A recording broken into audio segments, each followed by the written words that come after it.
Okay, the doors are closed. So I'd like to welcome you all here. I'm Penny Brasher, and along with Craig Mitten, we're the co-directors of the Center for Clinical Epidemiology and Evaluation. And we'd like to acknowledge that we are gathered today on the ancestral and traditional territory of the Musqueam, Squamish, and Tsleil-Waututh peoples. This is the Center of Clinical Epidemiology Evaluation is one of 9 centers within the Vancouver Coastal Health Research Institute. And if I got the number wrong, Rob will correct me. Unlike the other centers who are either disease or body part specific, we're quite agnostic, and we're really, our role is that we collaborate with health researchers, practitioners, and health policy experts to generate both high quality research and also to implement evidence-informed policy into this health region and across the province and the country, we hope. I'd like to welcome you to the 8th annual lecture. The first was in 2012, and I'll hand it over to Craig to continue the introductions. Great, thanks Penny, and good afternoon from myself as well. Oh, I'll go back one. Okay, there you go. It's my great pleasure to introduce my friend and colleague, Dr. Jean-Louis Denis. Jean-Louis is a professor of health policy and management in the School of Public Health at the University of Montreal and a senior scientist at the University of Montreal Hospital Research Centre. Jean-Louis holds a Tier 1 Canada Research Chair on Health System Design and Adaptation, and his current research looks at transformative capacities of health systems, the role of the medical profession in health policy and reforms, and at the innovation knowledge nexus in academic health science centers. Jean-Louis' stature as a leader in this field is evident in his many appointments and honors he has held and received. He's a member of the Academy of Social Sciences of the Royal Society of Canada. He's a fellow of the Canadian Academy of Health Sciences. He's a fellow of the UK Academy of Social Sciences. He was the chair of the advisory board of CIHR's Institute of Health Services and Policy Research. He currently chairs the scientific committee of INES, the National Institute of Excellence in Health and Social Services in Quebec.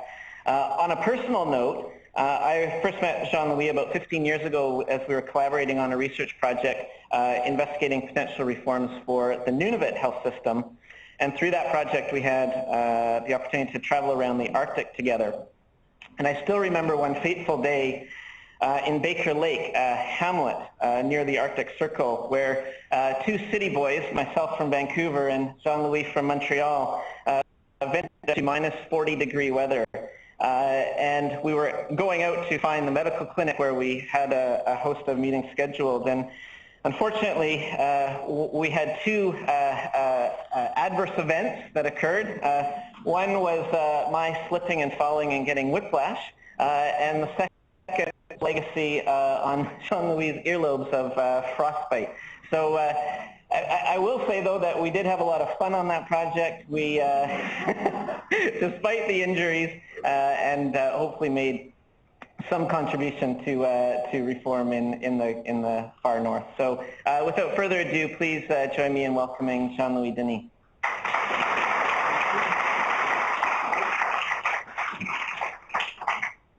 Okay. Bonjour, it will be in English. It will be in English. Like, thanks for the invitation, and I must say at the start that I'm not a researcher that works on outcome.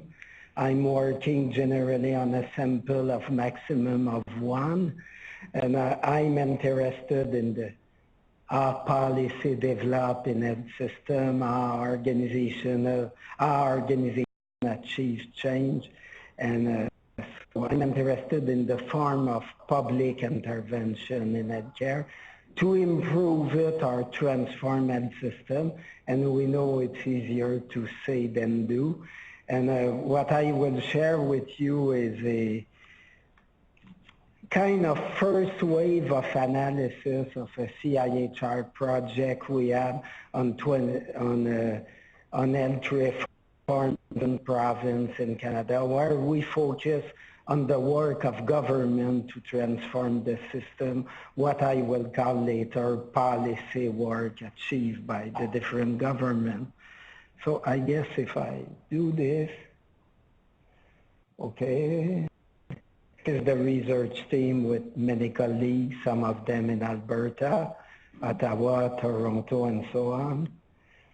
I will do a brief introduction. When we talk about edge reform, we think about deliberate change to the structure and process of a system with the objective of getting them, in some sense, to run better, namely improving patient experience, work experience of provider, health of the population, and so on.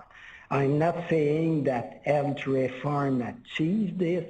I'm saying that it's a deliberate attempt by a government to intervene in a system. And despite that, if sometimes we find it less reasonable than it should be, it's a very legitimate way for a government to intervene in a policy area. It may be higher education, it may be healthcare, it may be transport, it may be urban policy, but a government don't have many levers beside looking deliberately at policy change to intervene in the sector. So keeping this in mind, we will move, and very often, as you know, we do a lot of stuff, but it don't necessarily bring, in terms of change or improvement, a certain level that we're happy with. People often conclude that reform achieves something, but it's below expectation, and it's certainly part of the story, and it's certainly part of the story also that it's not easy to do it. If it was easy to transform, improve health systems, suddenly it would have been achieved. And we tend to take a not normative position, and we have no pretension that we would do better if we were in that position. So that's kind of mindset that drives this work. So the kind of research question or interest in this research is first, where have provincial governments invested their reform efforts about in the last 20 years, let's say, or end of the 90s, early 2000 up to today. And the first question relates to objective, and you will see objective in the presentation. The government decide to invest. The second question is, are they try to achieve change and improvement aligned with these different objectives? And as you know, at the policy level, we have a lot of policy discourse, so it's more stated objective. It's not, I'm not necessarily saying that everything follow after accordingly, including in terms of investment. And then what lessons can reformers, government draw from these experiences? This is a little bit boring, the kind of methodology like you will put me in the box of a qualitative researcher, and you will not do a mistake by doing this. So we're doing kind of socio-historical research through long period of time on how health system evolves and so on. And I will not spend time on this, and this is probably highly debatable, but one of the reasons behind the fact that governments look for reform is that people tell them often that they are not so good or the best.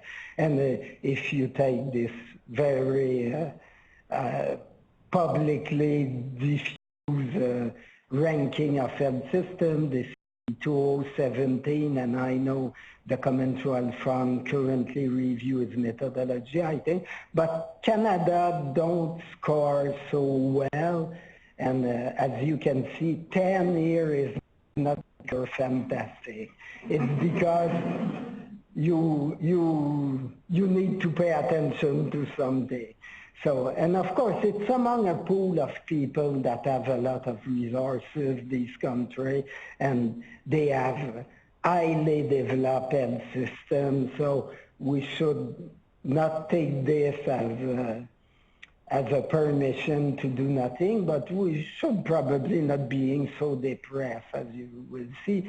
But keep in mind that government try to address dysfunction in health system in a recursive way, cyclical way. And one of the reasons for this is that some of the challenge evolve or persist through time. Take the classical one of integration of care. The 25 years ago, you got some paper that say it's an issue in the Canadian health system, and probably today in different words, it's a thing challenge too. And this is more on in the federal environment of the province, and probably everyone here know that Canada is a federalist country, highly decentralized and so on. And you have the Forain-Martin report, the fit for purpose in 2E2 for Health Canada, and they have the mandate of looking at the system and looking at the policy instrument that the federal have to intervene in the system. And I won't repeat all this, but they identify some vulnerabilities of Canadian health systems with an F, means the health system of the province. And this is based on a quite wide consultation, and you know, with the recent election that, and specifically in UBC, that pharmaceutical policy may be a big policy focus in the years to come. And you have also certainly point 3, which remember the statement by Monique Bégin that Canada is a country of pilot project, and it's very difficult to bring things to scale. And the underlying text behind this is that if you don't bring to scale good idea, you will have very limited impact. And then the question point 5 of inadequate, comprehensive and coordinated primary care. And here there's a lot in this statement is doing well with high cost, high risk, high complex cases, more marginalized population, and so on.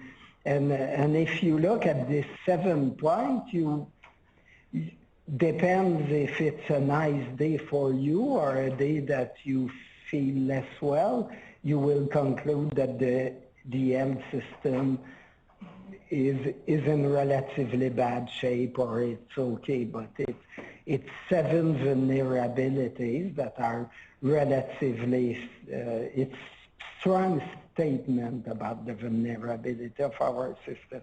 These can be probably summarized under the notion of systemness, and you may remember for the one who were born at that time that the Ontario Health Restructuring Commission at the end of the 90s in Ontario and early 2000, and the person who chaired this commission published a book, a kind of policy legacy on their experience, and they conclude the book by saying what we learned through this experience is it's very difficult to bring the health system at the level of a system with enough coordination, enough policy coherence, allocation of resources that follow priorities, and Craig and his team work on this. And a word of caution, you all know here, I guess, this man, Alan Leonard, very famous English health economist. I think he's probably more in gardening now than in health economics, but he published a kind of legacy paper in 2013 where he said a system can have private component, a system can be more fully public, but in the end, any system has to understand the distinction between reducing costs and improving care is two different business. One may cross-fertilize the other, but if you start with cost, you may put in the garbage good and bad things at the same time. If you start with a strong agenda on quality, safety, and so on, you may impact positively costs and keep the good things in the system. And this probably in policy conversation, there is a consensus on this these days. And another, just a note, and I finish the introduction after, is that the health system is a very peculiar policy area. In all other areas of social protection, at least in Canada, we strive for minimum protection. I'm not saying that it's good. I'm just saying that in healthcare, the entitlement is that offering the best to all. And this means that the question of controlling costs or doing better with resources is not a duty just for today. It will be with us up to the end of health system if it disappears one day. So that's very important, because for government, when they decide to intervene in the system, they are always under big pressure to find a compromise between demands for resources in healthcare and competing demands in other sectors. So, and what we know about healthcare reform in Canada, and this is a kind of famous book, Paradigm Freeze. It's not a book on climate change. It's a book on healthcare reform in Canada by three well-known political scientists, and four. And they focus their analysis of reform on specific policy area like financial governance up to the years 2003. And I think they add up some pages in the end up to 2005. The current study we did starts somewhat at the end of Paradigm Freeze. And then another inspiration, and this is a recent report on the NHS, but it's the idea that the meaning of reform has changed through time. Like when you spoke about reform in the 90s, everyone has in mind reducing hospital capacity, restructuring organization. You will see that restructuring still happen, but it was really the predominant mindset when we talk about that reform in the 90s. Now, even for province, and you will see the data that choose to play with structure, they also contemplate other levers around what we can do to improve quality, to develop more capacity for quality improvement and so on. So one of the trend is that government or Minister of Health looks for a more diverse set of policy instruments to intervene in the system. They will not limit to the structural lever. So if you fall asleep in 2 minutes, a message to take on. And then you have this another famous political scientist, Caroline Touré, which is based in Toronto. Her recent book in 2018 compare reform in Canada, Netherlands, US, and NHS England. And for Canada, and you will get a taste of it, she described Canada in health policy as a kind of policy machine that operates with a model of slow and incremental policy development and change. So it means that things transform slowly, improve slowly, and you have to be patient because the policy machine is geared more for the incremental than major step.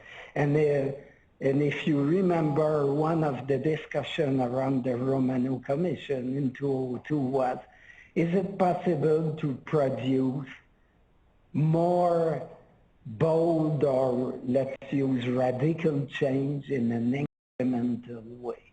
And I still think that it's a major issue for our system to play with this idea.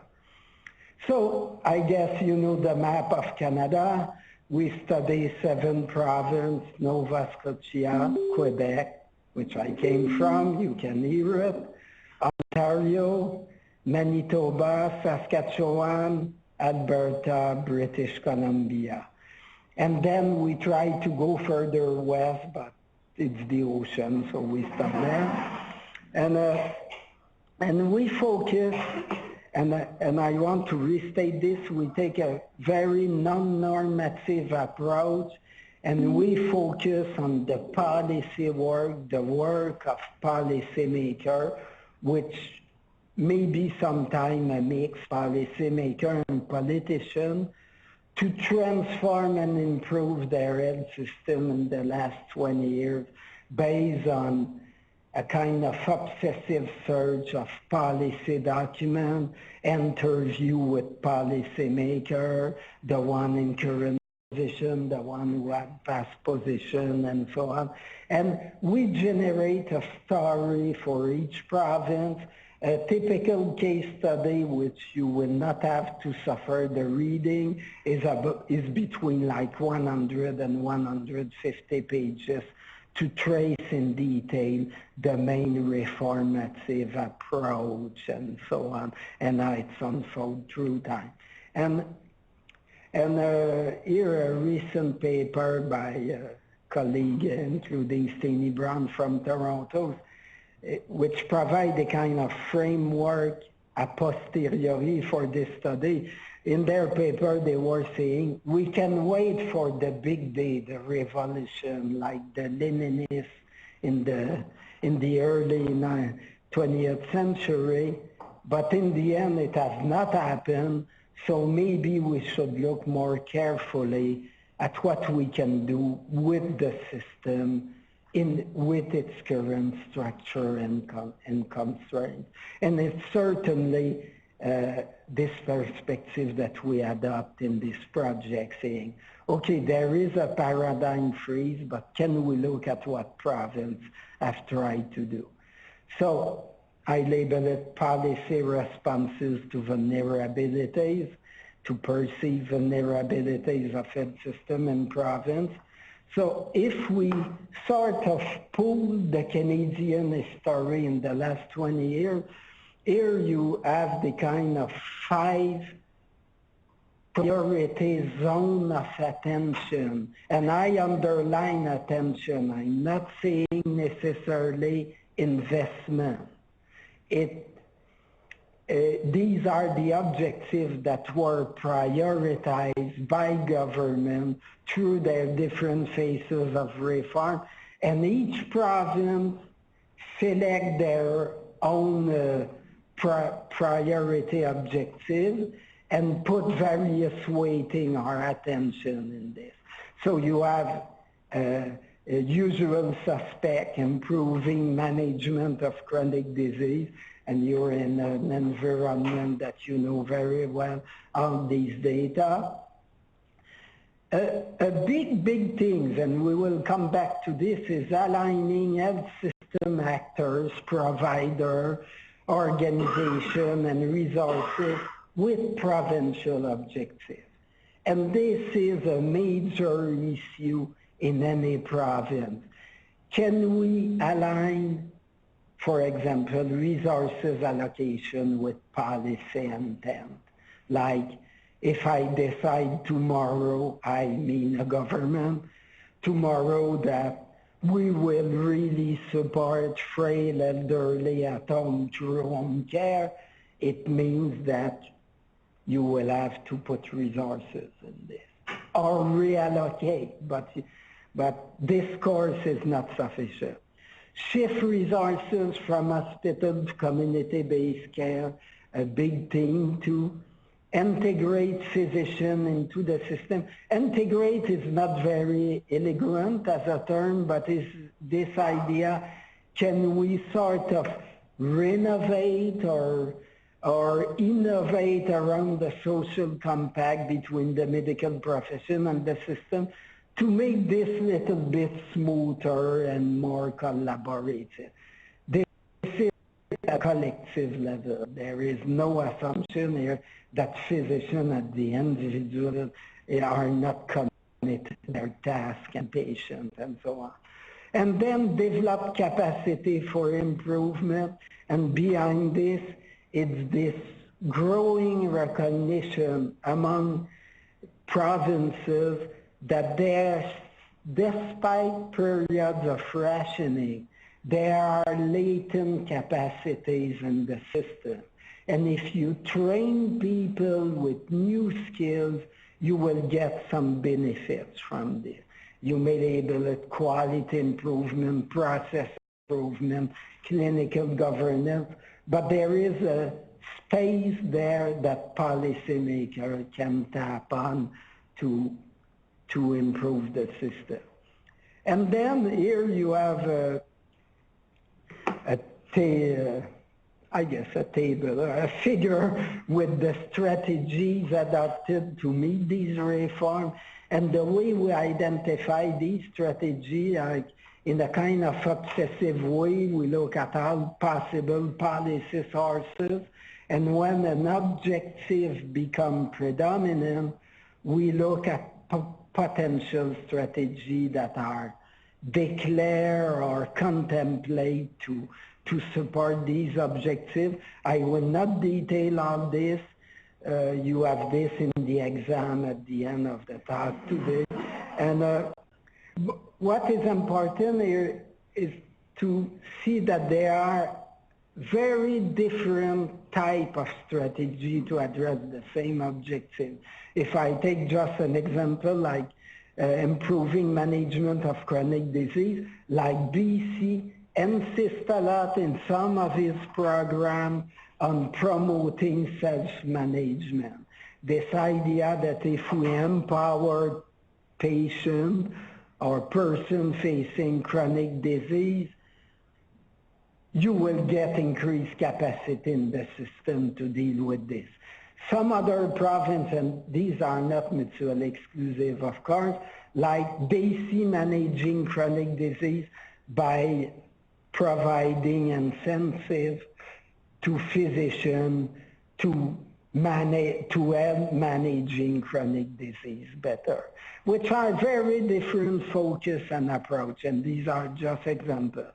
The second column, which is, I mentioned that it's a big target of reform, is really this idea, can we feel at the government level that we have sufficient control on the system? It's about 45% of the public spending in public program. Do we feel that we have control on these resources enough? Do we feel that the system in all its aspects is enough accountable for the resources that we put in?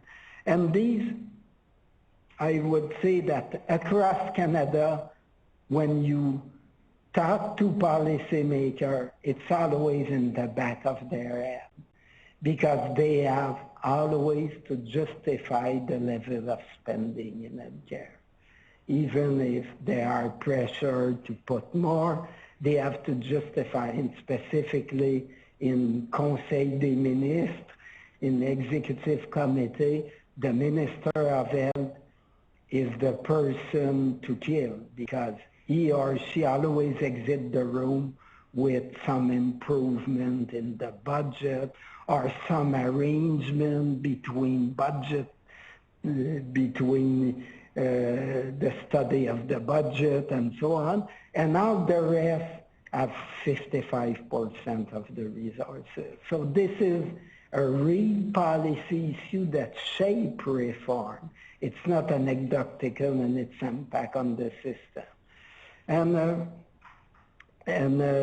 you get in this idea of being better at performance management, measurement, and so on. These are ideas, but it's difficult to execute right and at scale. And then shift resources from hospital to community-based, very difficult to do, very attractive, like people feel that community needs to be better on board, but needs also to be better equipped with all sorts of major issues, from opioid crisis to people living in the street to people facing severe mental health issue and so on.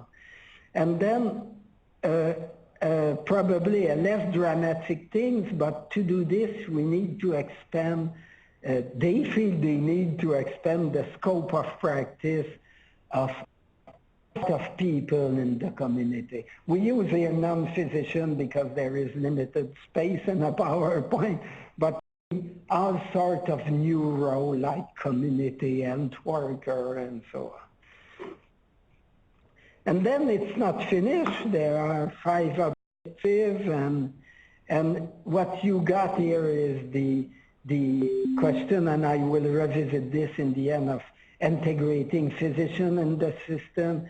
And here you have big initiatives like waiting lists, bringing them on board with central government policy initiative, engagement strategy like you have in BC, and you have also less, I would say less soft approach, which is I will give you productivity target, and if you don't meet them, you will be penalized. And we will conclude on the relative success and non-success of this. And then I talk about developing capacity for improvement. So that's not a test of your capacity to see things. It summarizes the data, and I will use other slides and move between this one and the summary. So this is a very 10,000 meter view, partial summary of each province. It's just like the main threat. If we take a picture of these 7 provinces, what we will see on the picture without being exhaustive. The cases are relatively exhaustive, but like Nova Scotia, they focus on 3 main objectives through this period: chronic disease integration of physicians plus government. They have tend to be less disruptive in restructuring. Like it's a province that use more consultation, and of course there is scale effect there. I'm not saying it's easier, but the kind of social arena in which you play in Nova Scotia is different than Ontario, for example, and scale is important. And if we go back to this, first column is Nova Scotia, and the objective that I focus on is the green means they invest more through time across the period. Shadow green means they flirt with an objective, but the flirt did not develop to a full relationship. And gray is we will not flirt together. And Quebec, as you know, Quebec, we're very active in restructuring, specifically with the 2003 reform, but the 2015 reform, where we move from 134 public health care organizations to 30, and among these 30 you have 24 CCS, which means that it's à la fois the abolition of regional authority, but it's also the regionalization of the system around so-called integrated regional system across the province, structurally at least. And some in capacity building, we have the Commissaire Santé Bien-être with a partnership with the Commonwealth Fund. It was a very exciting time for us because the government created an independent agency to monitor the performance of the system, and we become comparable in data, not just with KI, but with the Commonwealth Fund. And the government abolished this in 2017. So we had a big push in developing capacity, then boom, now a discussion about possible reanimation of the patient, but it's not there yet. And Quebec pay a lot of attention in the discourse to the productivity of physicians, because as you know, in recent time, we have a big increase in the cost of physician compensation. Ontario is a very interesting case. It was somewhat, the reform was much less structural after the Ontario Commission on Health Insurance. When you arrive in 2002, they start to think that the way to change the system is to play less with structure and to play more with accountability, measurement, some quality improvement, largely influenced by the experience of Cancer Care Ontario, making clinical leader accountable and so on. And then you have in 2010 the Excellence Care for All Act, and 2016 Patient First Act. And it was a kind of multiple initiative. In their own language, it's not an example of policy coherence, a lot of good initiative, big policy idea, highly competent people, but not necessarily assembling the puzzle enough solid to get the benefit of it. And now another province decide to consolidate, you will get the creation of the Ontario Health Agency, which is somewhat like in Alberta, a one consolidated governance authority. Oops, sorry. Manitoba, it's part of our group of less tumultuous reformer, and I think Charlene knows the scene very well. They focus on a broad set of objectives through time, chronic disease, governments in terms of measurement, this idea of shifting care from institution and non-directive approach to primary care expansion and development, with various success when you look at different policy reports. And probably it's one thing to be less tumultuous, then it's another thing to make it with sufficient intensity to get them back. And that may be an issue in Manitoba. Now they partly restructure and centralize some function centrally in Winnipeg. Saskatchewan, as you know, and I use their term here, the world's largest implementation of LEAD. As you know, it has been very interesting to look at this experience. It's attracted a lot of attention because initially it fits very well with this discovery from an health policy point of view that, hey, there is something else than restructuring that you can do at large scale. You can train people in capacity to improve quality, safety of care, efficiency, and so on. I'm not saying that lean is a good way to do it, This is another conversation. I'm saying they invest a lot, and then the end of the story is not so nice. We have no much time to speak today about this, but despite the end of the story is a little bit dark, when you do in-depth interview with people in the system, they are able to provide you with credible example of a certain legacy. The challenge is when you choose lean, this is a totally another topic, is can you make it sufficiently aligned with governance and with a clear clinical purpose why you're doing this? It's not just managerialism in the system, and that's an issue. Oh, sorry. And then Alberta, as you know, they were precursor in consolidating the governance in a single health authority called Alberta Health Services. They have focused through time on the 5 objectives. What is interesting, and we don't know, do we need a consolidated governance to develop what they have developed? Maybe yes, maybe no, but certainly like strategic clinical network, it's a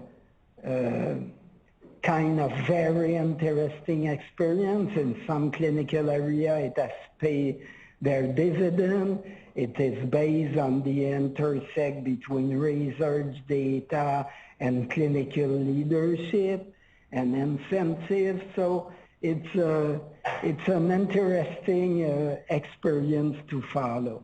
And then BC, I must say that BC is the cases that we are less advanced in looking at data, so I apologize for this, because we start from east, so it's a long road for us.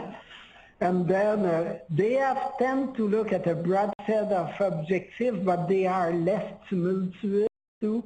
They are, it's not a province that say, okay, let's fix governance, we will abolish health authority and centralize, not up to now at least.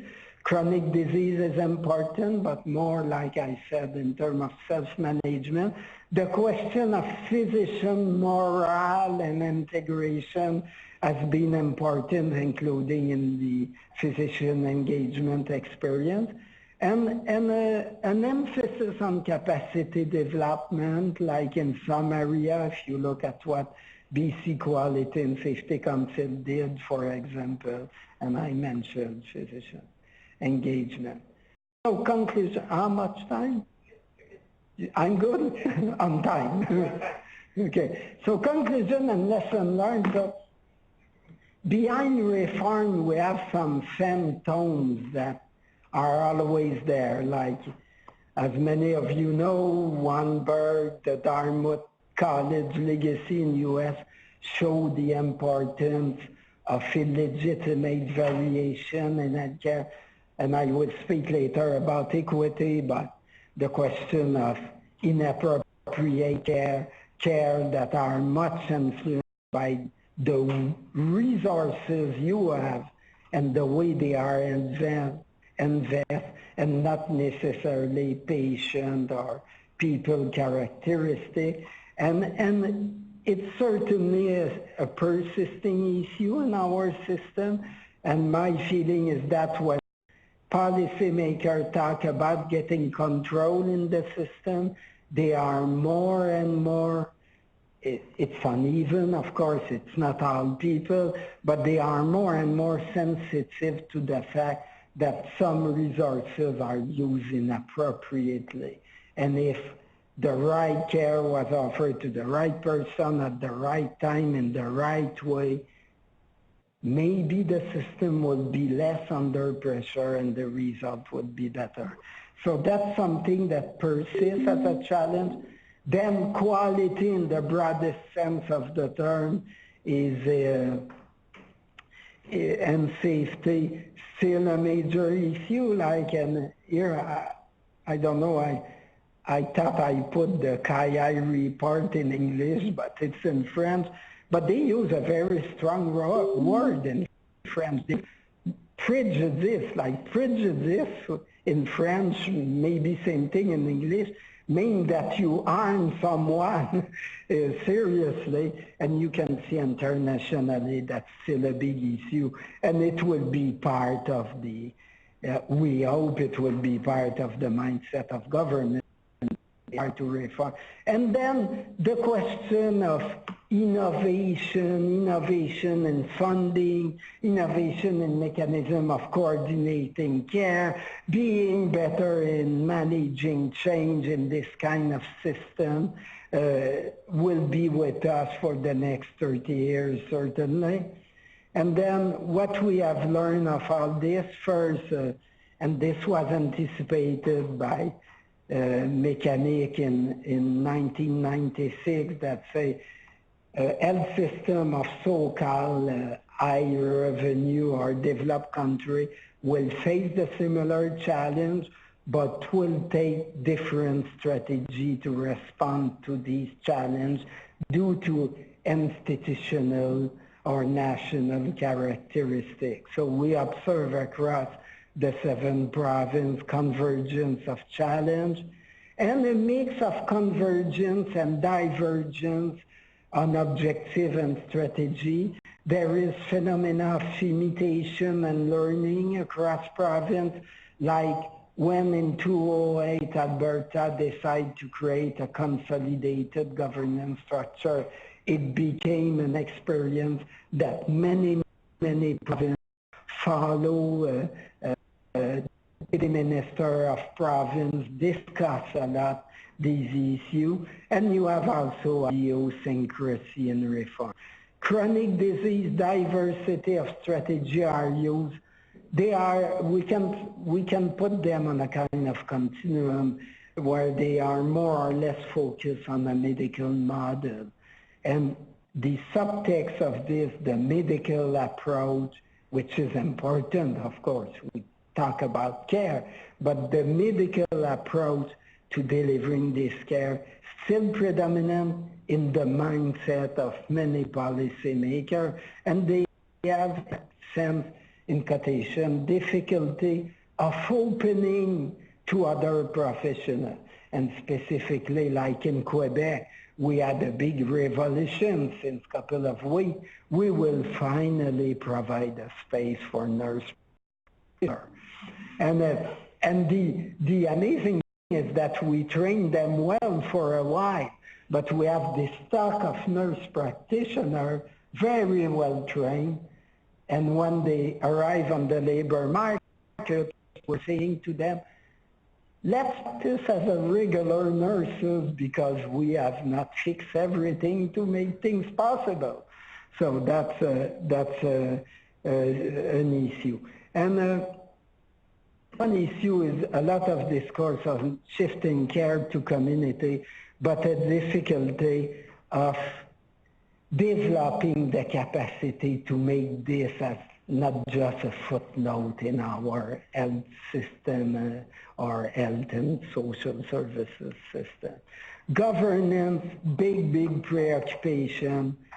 5 provinces from the one we study move toward centralization and consolidation of governance.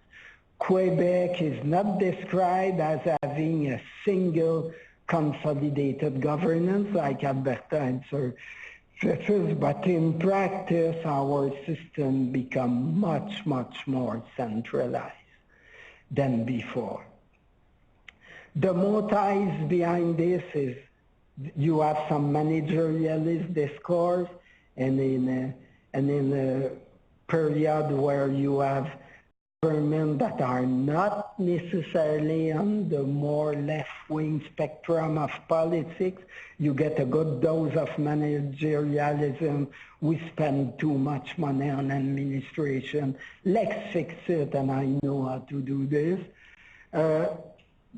More serious preoccupation is about role clarity, what a Minister of Health should do, the Minister of Health, what intermediate level like regional health authority should do, and what the meso and clinical level should do, And this has been a major motive to centralize, saying, okay, we have tried it, regional health authority have not delivered everything, no one will deliver everything, but they have not delivered everything, we have given them their chance, so let's take control of it. And then in a context where there are persistence of dysfunction and challenge and variation, including in terms of equity. And this was a big I think disillusion of these publicly funded health systems to, after so many years of existence, to now this persistence in inequity, not only in health status, but also in access and in access to appropriate care considering your need. Increased managerialism in many of these policies, but with more or less focus on clinical governance. We have not much time to discuss it today, but this idea that behind managerialism, you can do a lot of good things if you take stock of the current work on clinical governance, developing clinical leadership, managing information well at the point of care, and so on. And this is another discussion. Overall, persisting contemplation of systemness, and I'm using a quote from a policymaker saying, I have worked in different provinces and different systems, and we still struggle and aspire to this idea, thinking as one and acting as one. And then physician integration. The medical profession may not feel that way, but if you look historically, and we have another study where we're in process of looking from the creation of public healthcare system to today, the approach that government has taken with the medical profession is punctuated by conflict and more rough policy game, but most of the time it was relatively collaborative, but you get variation across province. And I will not say more on this today, but we can discuss later. Investment aims, in a sense, to accommodate doctor entrepreneurial status in the system. And when I'm saying this, I'm not saying this negatively. If we will continue to live with this kind of foundational contract between the medical profession and our system and their autonomy, you have to capitalize on this entrepreneurial spirit of the medical profession. And I think around family medical group, there has been some good move on this side, keeping note that in Ontario, family health team was coupled with a significant increase in the cost of medical compensation. So you have to collaborate, capitalize on entrepreneurship and autonomy, but regulate strongly the money around this, because you will be in trouble. So determination but difficulty in shifting resources to support emerging priority, and I will conclude soon. So one of the hypotheses is that another phantom behind these reforms in province is the foundational aspiration of the Canadian Health Act, which say it's deep and narrow. We will cover a lot the medical, we will cover a lot medical care, and you see with the recent election, the question of pharmacare is an example. Home care is also discussed. It's still very difficult for provincial health system, and it's a kind of path dependency problem. They try to compensate the structural constraint and ethos of the system by extending care and social care and so on. But up to now, they have not succeeded well in taking care of emerging priority. You have pockets of success, but in every province, it's still a major challenge, and every minister and deputy minister know this quite well. Lesson learned first, strategies can serve many objectives, which mean that if you become a reformer tomorrow and a minister of health, it may be a good idea to spend more time at policy coherence. A lot of good ideas circulate, a lot of good policy, but can we package it more coherently with a clearer view of what we try to achieve? Persistence can pay, so there are no ideal policy, but difficult to achieve due to context of political volatility and electoral cycle, change in party and so on. There is no quick fix. System is in motion and difficult to address all challenges significantly and simultaneously, and the table that I show this. Some provinces look for less tumultuous approach to reform. All contemplate a diversification of their strategies to achieve objectives through time. Measurement and accountability are basic ingredients. It's very important, very difficult to materialize seriously, and probably will have limited impact if not coupled with a clear strategy to develop capacity. I use the term clinical governance. We may use other terms for this. It's revealed a desire to reinforce management capacity in clinical leadership in the system. So that certainly through time, these themes become in every conversation. This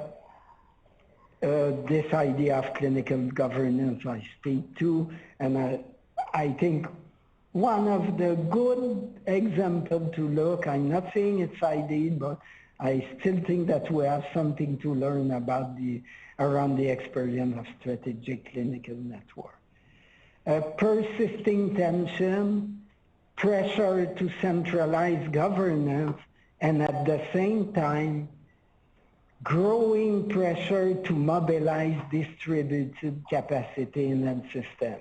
And the subtext of this is that human resources in many provinces are not in good shape, a lot of absenteeism, low attraction of the sector for other professionals than the medical profession and other provider.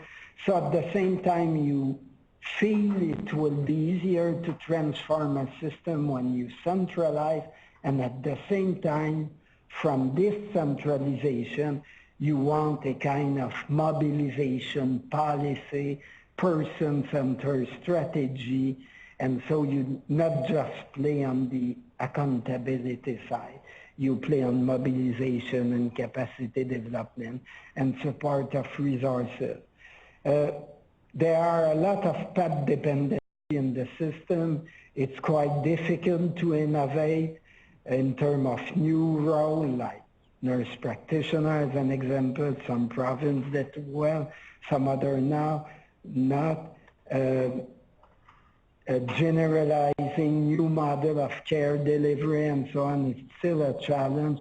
So one of the observations is that these systems face a persistent lag between their technical innovation. When I say technical, it's like have a lot of innovation in healthcare. It's even a problem, and we need people who work on prioritization. We are bombarded by new ways of doing things, therapeutic, molecule, drugs, and so on. And at the same time, it's very challenging to, when you're in social science like me, to do institutional innovation in pace with these developments. And if we were able to innovate at the same pace, then these men and women innovate in creating new therapeutics, we will be quite good in the health system. So intriguing years to come, and you're free after. This new consolidated governance structure will impact on the system and will evolve. Our relation between the medical profession and provincial government will evolve in the years to come. It's quite tense in some provinces these days. Others, and human resources in general in the system, will voice in favor of a better position in the health system and in the allocation of resources equation too. Our change in national health policy like pharmacare will impact on the trajectory of provincial health system, and our evolution in scientific knowledge and in technology will impact really on health system delivery. You all read many stuff on precision medicine, artificial intelligence, innovation, and it's still unsure how it would be a transformative and under which condition. So I will skip that, but there are plausible suspects: learning health system, value-based care, equity-driven health system. I think this will be more and more present in the reform discourse in Canada in the years to come. And I think we still have a neglected dimension, and we all know that incentive will not resolve everything, but we're certainly relatively weak in playing with resources as a public payer, so that's good for your center here. You have a future. And also this notion of countervailing power, like now there's a lot of appetite for patient partnership and so on. Maybe it will rebalance something, but my hypothesis is we will need stronger countervailing power to change the game. So sorry for the inconvenience. We are trying to change the world. And thank you.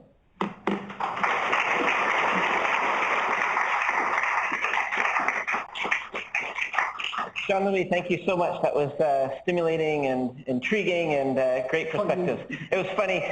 I'll have to remember next time I'm in Nova Scotia to watch for all the flirting. So let's open it up.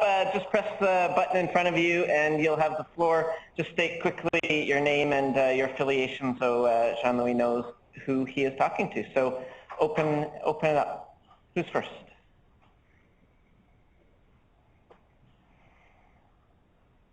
Oh. Peter Berman, School of Population and Public Health. Thanks for a really interesting presentation, especially for me. Very steep learning curve. One thing that I felt I kept asking myself as you were speaking was, we have priorities, we have strategies, we have information on what we've done. You didn't say much about outcomes. Even the priorities are not really outcome. We're not outcome driven. So what do we know about what works? I know that's a very broad question, but a couple of highlights. Yeah, it's a very good question, and like the easy answer is that I'm not very trained in outcome research, but I will try to give a more serious answer. Like we look at, like we're not a commission, a royal commission, and it's a small grant proportionally, but we look at policy report in each province about what's worked, and you have many things that work, like around chronic disease, some model, some best practice that have decreasing use of hospital and so on. What a persisting challenge is how you do this at scale. And this is a clear example where you have data on outcome.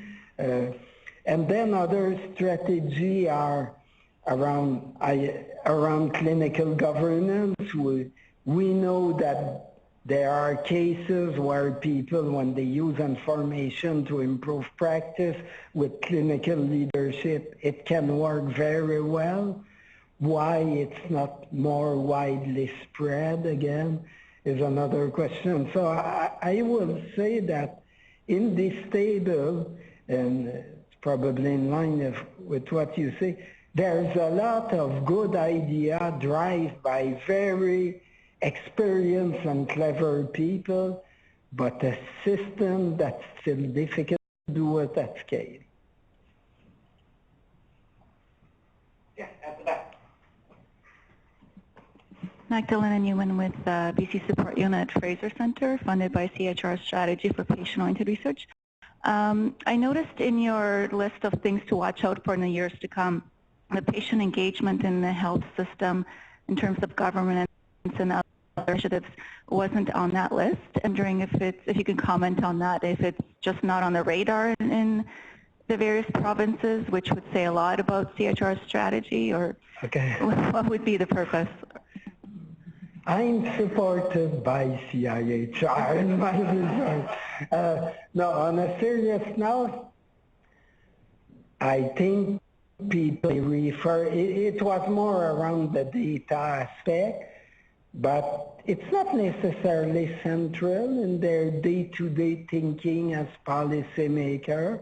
Like these will be specialized area in the Ministry of Health. Like if you talk to a deputy minister and to some of his close staff, yes, data are important, but they may feel that their main challenge is how to, and that's why I insist so much on governance as a kind of umbrella concept. Their main preoccupation is, can we act upon data that we have to improve the system? Like they are not looking necessarily for these big developments like what Tim McGrill do and so on, which is amazingly important, but they are probably, how can I say this well? They are probably not so focused on the next development, but trying to do something with what they have. And CIHR, and look at Fit for Purpose, the report. CIHR is seen by many policy as being a very important institution, but not having necessarily connected enough with their preoccupation. I'm not saying the CIHR should connect it more. I'm just saying that the bridge between CIHR and policymaking exists, but there is place for more intensity according to them. Hi, my name is William Hall. I'm a student at UBC. Merci beaucoup for the talk. Thank you, Jean-Louis. My question was actually at the opposite end of the scale from Dr. Berman's, from the outcomes. I was interested about what preempts or what causes reforms, and whether you've been looking into that and kind of had thoughts around maybe stories in the media or public opinion and how that drives reform, and maybe whether you could comment on that. I guess if we're fair, it's a mix. Like, a first thing is that any political party that strives to get in power will have part of in his program something for healthcare. Sometime it will be a big package like a reform, other time it will be very general statement and so on. But that's a trigger for reform, the electoral cycle. Then, depending the period, the evolution of public finance, certainly, like when you start to get at the government level upset, and it may be an ideological construction, I'm not saying that it's objective, but when the momentum is about we have to fix public finance, it's clear that the first suspect is healthcare. That's no doubt. Then you have media and I would say media may bring new policy to address something, but reform in many provinces is very often has been like a kind of big plan with a lot of people around the table and forged through many years. Then you have exceptions, like we had, you probably have seen him on the TV screen, our past Prime Minister, not Prime Minister, Minister of Health, Dr. Barrett. He was entering his function saying, I know what to do. So then it was really a reform in his mind with 2-3 persons around. Some of the things he did, you have a long history of these issues in the system. Maybe we can get more productivity in the system. Like it was not new, but he decided to make it upfront. And then he was a tough man. He was upset by the idea. It's 45% of the public purse and we don't control enough the system. That's centralized. I'm not saying it's nice or bad. I'm saying it was more his view. But some other is a mix too with some commission. Commission was very popular in the 90s and the first decade of the 2000s. Now commission seems less popular. People are more spontaneous.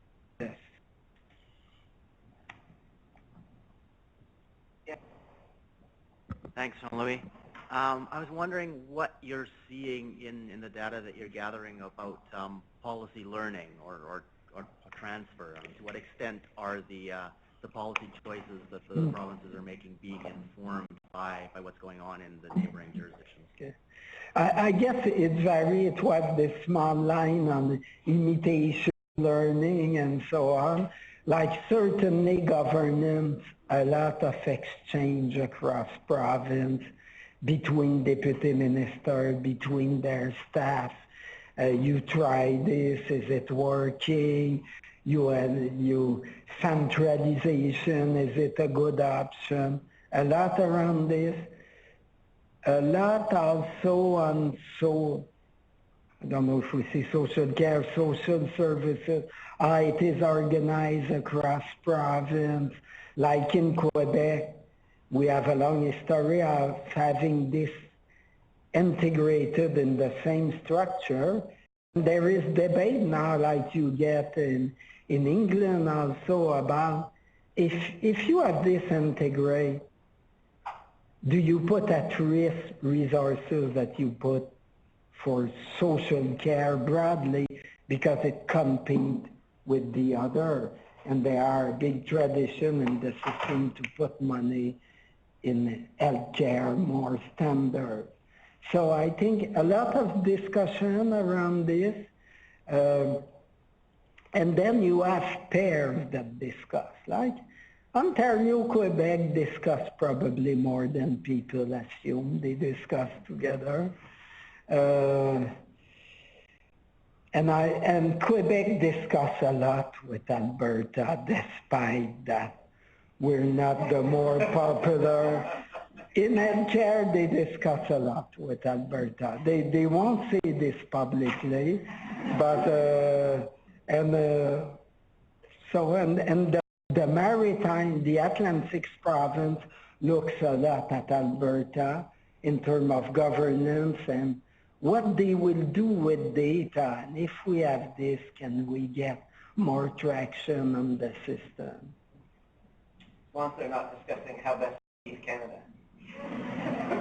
Well, we never know. We're now not the worst. So. Ruth, and then we'll go mid-flight, and then to Charlotte. Hi, I'm Ruth Laverne. I'm at Simon Fraser University, and I have a question about physician engagement, so I maybe should be asking you. but I think your read of the BC context was spot on. Like, we did a bunch of stuff and we really prioritized physician engagement, but largely through the traditional relationship between the ministry, Doctors of BC, and sort of nested committees within Doctors of BC. So I'm curious for your observations about mechanisms for maybe more diffuse physician engagement that have been successful. So I'm wondering if that's part of the strategic clinical network's success. Is it just blurting out in the Maritimes? What have you seen? Okay.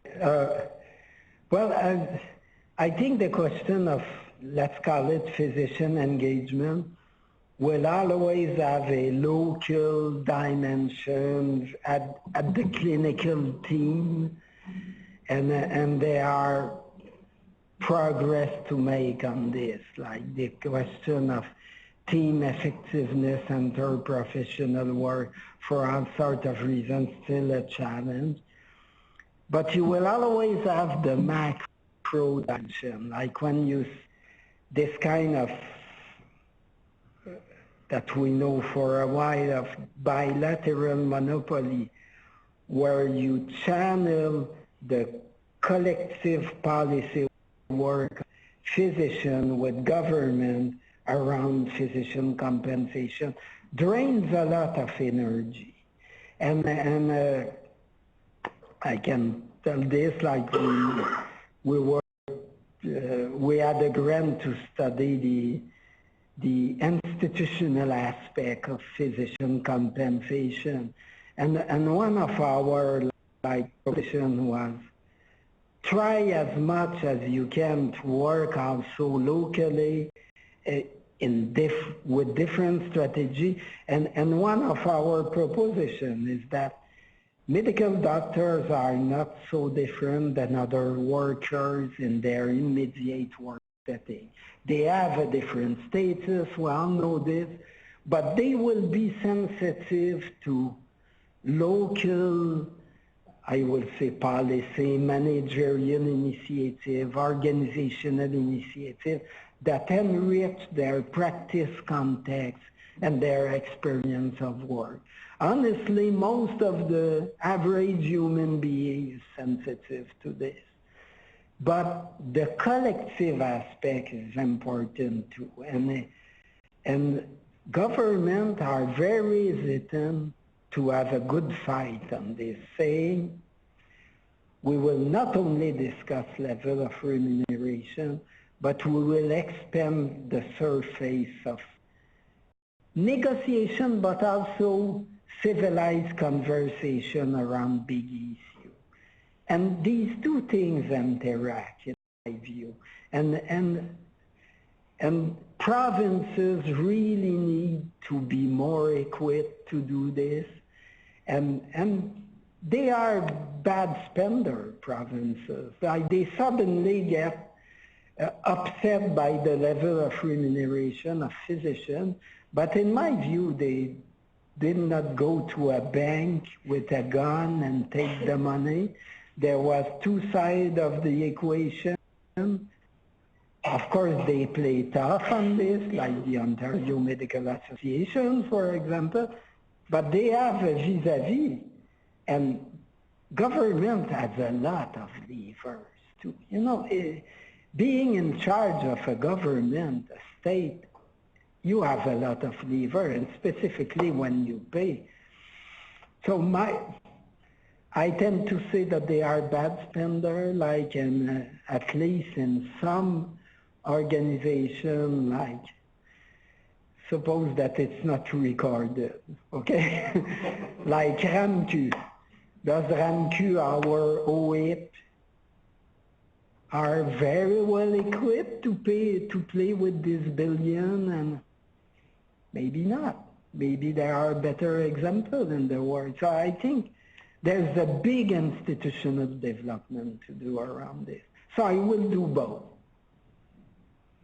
Let's have two questions. So you go ahead, and then Charlene, and then we'll close with Jean-Louis' final comment. Hi, this is really loud. I'm from BC Cancer in the Cancer Control Research Unit. My question is on the issue of federalism and the history of the jurisdictions of the provinces versus the federal government. When you have an issue like pharmacare, which really requires national coordination to get the most benefits, there are a lot of challenges that come about because of typically delegated powers and responsibilities. How feasible is it, do you think, to actually be able to get all 10 provinces and the territories on board for something like that? Great. And then Sherman, go ahead. So we have the federalism question, and then Sherman, go ahead. My question is really about the extent to Charlene Black from Civil Population. I know you. So the extent to which any reference to research, priorities arising from research arose in your discussions with this leadership, and whether what's the atmosphere ahead for the relationship between research and policy influence? Well, this is a big question. I think in terms of identifying the main health issue, you probably have many policymakers very sensitive, like around chronic disease, how it evolves, and so on. In terms of what to do with the system, it varies a lot. And this is, let's say it's an hypothesis, and we see this also in some European countries, the kind of political ideology that become predominant with too much place of government, and we have to listen to people, have the implication that we think that top well-informed civil servants are less important than they were in policy development. And you have some minister of health that arrive with their 2-3 advisors from outside, and they can cook an health reform in one evening. Yeah. So the federalism, so that's a big question, without being provocative, I think it needs a longer discussion, when we say primary care will be, I'm building on your question, I'm not saying that you're saying this. Primary care will be so much better if we have a national strategy. Maybe yes, maybe no. It's difficult to have a national strategy when you're at 20% of the cost and 80% in the province. It's a challenge.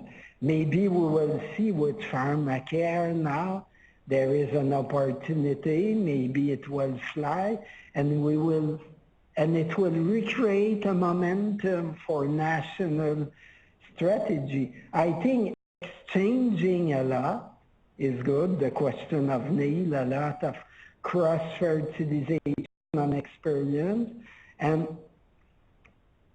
is recorded.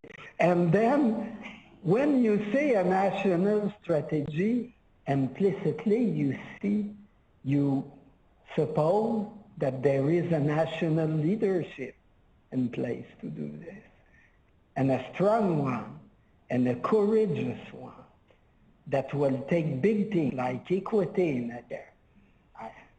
I must say that I think the federal can have a big role in fighting for equity in healthcare. I'm not sure up to now that they think it's important for them sufficiently. So I think I agree with you, but there are structural constraints with sharing of costs, and you see around pharmacare, the province say, maybe it's a good idea, but you will do like you did in the past? We start 50-50 and we will end it out 20-80? And this is real politics, and they have argument to be skeptical. So I would say it's great. I will wish we have big national strategy, but it needs to be more credible on resources investment, on cost sharing, and you need a leadership that is more consistent. Jean-Louis, it's wonderful that you could hop through Vancouver on your way to England, indirect route. It's a direct route. Thank you very much for being here and sharing with us. Thank you. Okay, thank you.